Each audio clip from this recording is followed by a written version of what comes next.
भारत दुनिया का शायद एकमात्र ऐसा देश है जहां कण कण में भगवान का वास माना जाता है। हम जहां भी जाए वहां धर्म से जुड़ी बहुत सी इंटरेस्टिंग और मिस्ट्री से भरी कहानियां सुनने को मिल जाती हैं। और अगर बात हमारे 4 धाम में से एक केदारनाथ जी की हो तो फिर आप समझ ही सकते हैं कि यहाँ से जुड़ी कथाएं कितनी अद्भुत होंगी।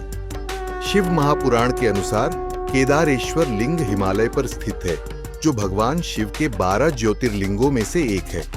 केदारेश्वर लिंग के दर्शन करने के बाद भक्तों को उनके सभी पापों से मुक्ति मिल जाती है। व्यास स्मृति में कहा गया है कि केदारनाथ की यात्रा से मनुष्य अपने सभी पापों से मुक्त हो जाता है। शांति पर्व में लिखा है कि महाप्रस्थान यात्रा अर्थात केंद्रांचल की यात्रा करके व्यक्ति अपना शरीर त्याग कर शिवलोक को प्राप्त करता है।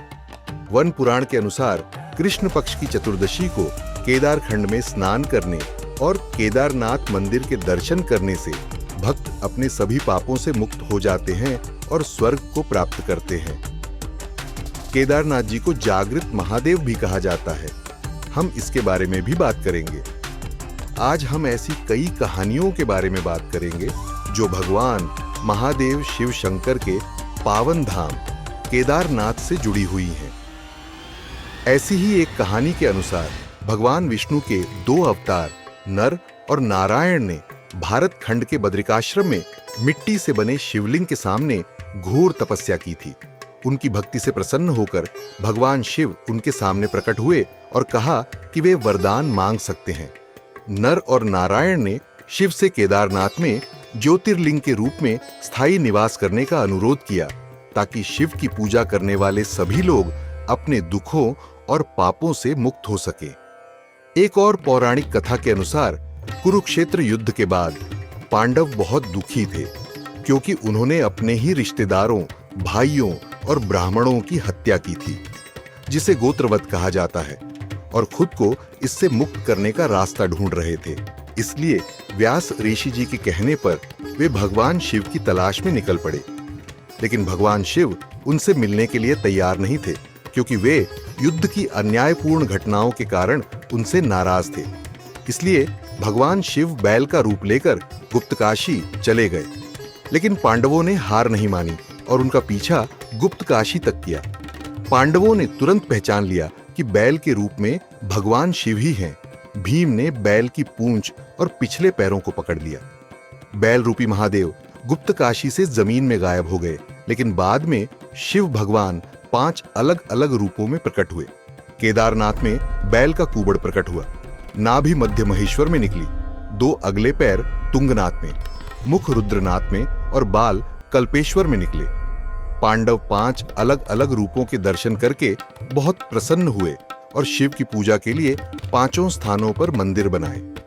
इन 5 स्थानों को सामूहिक रूप से पंच केदार के रूप में जाना जाता है। शिव के गायब होने के कारण मंदाकिनी नदी के तट पर इस स्थान को गुप्त काशी नाम दिया गया। पौराणिक कथाओं में यह भी कहा गया है कि शिव भगवान ने पार्वती के सामने गुप्त काशी में ही विवाह का प्रस्ताव रखा था। उसके बाद उनका विवाह मंदाकिनी और सोन गंगा नदियों के संगम पर स्थित छोटे से त्रियुगी नारायण गांव में हुआ था। केदारनाथ मंदिर महाभारत काल से मौजूद है और बाद में 8वीं शताब्दी में आदि शंकराचार्य ने इसका पुनर्निर्माण करवाया था। बाबा केदारनाथ को जागृत महादेव क्यों कहते हैं? पहले के समय जब यातायात की सुविधाएं नहीं थी, एक बार एक शिव भक्त बाबा केदारनाथ के दर्शन की दृढ़ इच्छा लिए अपने गांव से पैदल निकल पड़ा। रास्ते में उसे जो भी मिलता उससे बाबा का मार्ग पूछ लेता और मन में शिव जी का ध्यान करता। चलते चलते उसको महीनों बीत गए। आखिरकार एक दिन वह केदार धाम पहुंच ही गया। केदारनाथ मंदिर के द्वार साल में 6 महीने खुलते हैं और 6 महीने बंद रहते हैं, पर जब वो वहां पहुंचा तब मंदिर के द्वार बंद हो रहे थे। उसने पंडित जी को बताया कि वह बहुत दूर से महीनों की यात्रा करके आया है और उनसे प्रार्थना की कि कृपा करके द्वार खोलकर प्रभु के दर्शन करवा दीजिए।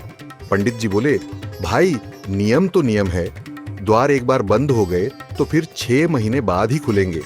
वह बहुत रोया बार बार भगवान शिव को याद किया कि प्रभु बस एक बार दर्शन करा दीजिए। वह वहां सभी लोगों से प्रार्थना करता रहा, लेकिन किसी ने भी उसकी नहीं सुनी। पंडित जी बोले, अब यहां तुम 6 महीने बाद ही आना। 6 महीने बाद ही बाबा के द्वार खुलेंगे, क्योंकि यहाँ 6 महीने बहुत ठंड और भारी बर्फबारी होती है। ये कहकर सभी वहां से चले गए। भक्त वहीं पर रोता रहा। रोते रोते रात होने लगी, चारों तरफ अंधेरा हो गया, लेकिन उसे अपने भगवान शिव पर बहुत विश्वास था कि वो उस पर जरूर कृपा करेंगे। सफर के कारण उसे बहुत भूख और प्यास भी लगी थी। तभी उसने किसी के आने की आहट सुनी। उसने देखा कि एक सन्यासी बाबा उसकी ओर आ रहे हैं। वह बाबा उसके पास आकर बैठ गए। सन्यासी ने पूछा, बेटा कहां से आए हो? उसने बाबा को अपना सारा हाल सुनाया और बोला, बाबा जी, मेरा यहां आना व्यर्थ हो गया। बाबा ने उसे समझाया और जो भी कुछ थोड़ा बहुत उनके पास था उसे खाने को दिया। बहुत देर तक बाबा उससे बातें करते रहे। बाबा जी को उस पर दया आ गई। वह बोले, बेटा मुझे लगता है सुबह मंदिर जरूर खुलेगा, तुम दर्शन जरूर करोगे। बातों बातों में इस भक्त को न जाने कब नींद आ गई। सुबह सूर्य के प्रकाश के साथ भक्त की आंख खुली। उसने इधर उधर बाबा को देखा, किंतु वह कहीं नहीं थे। इससे पहले कि वह कुछ समझ पाता, उसने देखा पंडित जी अपनी पूरी मंडली के साथ चले आ रहे हैं। उसने पंडित को प्रणाम किया और बोला, कल आपने तो कहा था मंदिर 6 महीने बाद खुलेगा और इस बीच यहां कोई नहीं आएगा, लेकिन आप तो सुबह ही आ गए।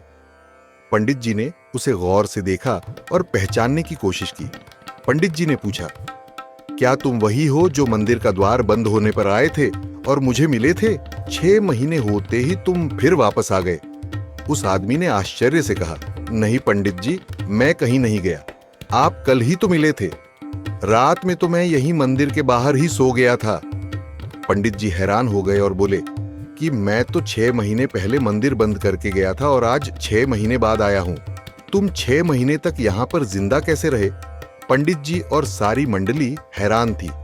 तब उस भक्त ने बताया कि एक सन्यासी बाबा आए थे। बाबा की बड़ी बड़ी जटाएं थी, एक हाथ में त्रिशूल और एक हाथ में डमरू लिए वाघंबर पहने हुए थे, और पंडित और सारी मंडली को बाबा के मिलने और उनके साथ की गई सारी बातें बताई। ये सुनकर पंडित जी सहित सब लोग उसके चरणों में गिर गए। बोले, हमने तो जिंदगी लगा दी किंतु प्रभु के दर्शन न पा सके। सच्चे भक्त तो तुम हो। तुमने तो साक्षात भगवान शिव के दर्शन किए हैं। महादेव ने ही अपनी योग माया से तुम्हारे 6 महीने को एक रात में बदलकर इस कालखंड को छोटा कर दिया। यह सब मात्र तुम्हारे पवित्र मन, तुम्हारी अटूट श्रद्धा और विश्वास के कारण हुआ है। सब उसकी भक्ति और महादेव की कृपा के आगे नतमस्तक थे। यही कारण है कि केदारनाथ जी को जागृत महादेव कहा जाता है, जहां भगवान महादेव साक्षात रूप में वास करते हैं। और शायद इसीलिए 2013 में केदारनाथ में आई खतरनाक बाढ़ की वजह से बहुत तबाही हुई, पर मंदिर को कुछ छू भी नहीं पाया। तो दोस्तों, मुझे आशा है कि आपको यह जानकारी अच्छी लगी होगी। मैं इसी प्रकार इंटरेस्टिंग इंफॉर्मेशन के साथ आपसे मिलता रहूंगा। आप सभी लोगों से रिक्वेस्ट है कि मेरे इस वीडियो को लाइक करें और चैनल को सब्सक्राइब करें। जल्दी ही मिलते हैं एक और वीडियो के साथ।